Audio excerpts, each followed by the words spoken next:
যশোরের শার্শা উপজেলার গয়রা ও লাউতারা খাল ভেসে বিলে পানি বৃদ্ধিতে ডুবে গেছে হাজার হাজার বিঘা কৃষিজমি। এতে ব্যাপক ক্ষতির মুখে পড়েছেন স্থানীয় কৃষকরা। তবে এ পানিবন্দী এলাকায় এখন মানুষের ভিড়ে জমজমাট।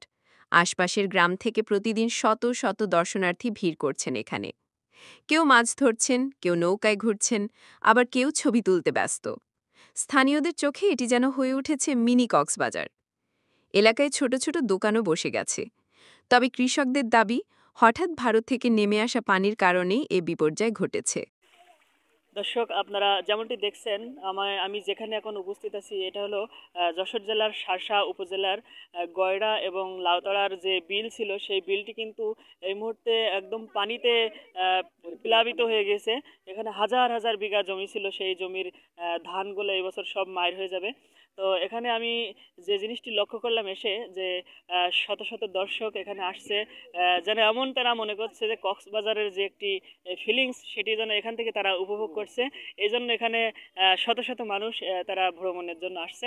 তো আমি সব বিষয়ে আমার স্থানীয় এক ভাইকে পেয়েছি, তার কাছে আমি জিজ্ঞাসা করব যে আসলে ভাই, এখানে যে এত মানুষের ভিড়, তারপরে এই যে ফসলের ক্ষতি, সব মিলে আপনি কি অনুভূতি আপনার, সেটা আমার অনুভূতিটা এই যে হাজার হাজার মানে জমি নষ্ট হয়েছে এই পানিতে। তারপরে মানুষ একদিকে কষ্ট আছে, অন্যদিকে মানুষ কিছুটা আনন্দ উপভোগ করার জন্য এখানে আসছে। তারা এটা মনে করছে ছোট একটা মিনি কক্সবাজারের মতো আর কি। হ্যাঁ, আপনারা দৃশ্য দেখলে অবশ্যই বুঝতে পারবেন। ঠিক আছে। আপনারা দেখতে পাচ্ছেন যে গয়ডা লাউতারার মাঝখানে যে জমিগুলো আছে, অনেক হাজার হাজার বিঘে সম্পদ আছে। এই সম্পদগুলো পানিতে প্লাবিত হয়েছে। একদিক থেকে মানুষের ক্ষতিগ্রস্ত হয়ে আছে, আরেক দিক থেকে মানুষ দেখেন কিছু ভাইয়েরা মাছ ধরার জন্য ব্যস্ত আছে, আবার কিছু কিছু ভাইয়েরা ওই যে মাঠের মাঝখানেই আপনার দোকানপাট বসছে, সে দোকানে দেখতেও যাচ্ছে, খাওয়া মানে কেনাকাটা করছে, খাচ্ছে।